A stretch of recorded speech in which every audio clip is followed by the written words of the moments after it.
Hello বন্ধুরা, কেমন আছো তোমরা সবাই? আশা করি সবাই ভালো আছো। তো দেখতেই পাচ্ছ অডিও সেন্টারের আজকে মাল বেরিয়ে যাচ্ছে।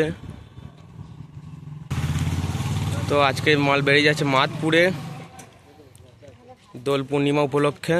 তো দেখতেই পাচ্ছ মাল এখন সব গাড়িতে লোড করছে।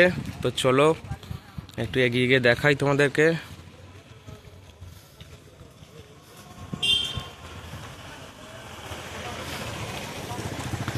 বিষ্ণু সাউন্ডের 16 মালটা রয়েছে, মাদপুরের পাশেই যাচ্ছে।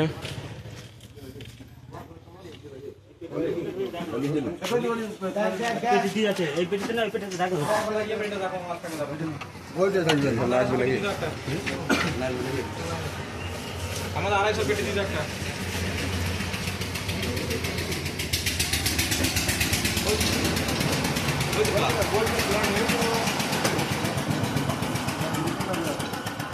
বিষ্ণু সাউন্ডের 16 মালের দুটো চার এখানে রয়েছে, দুটো চার ওখানে রয়েছে।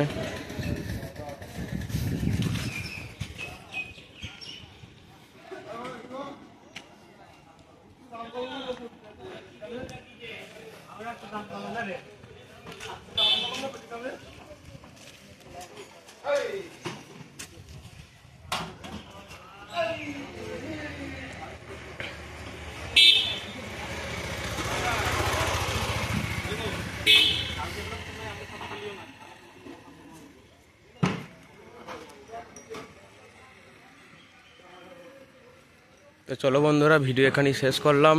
আবার দেখা হবে পরবর্তী ভিডিওতে। আর ওখানকার ভিডিও তোমরা চ্যানেলে পাবে, চ্যানেলের সাথে থাকো। তো চলো।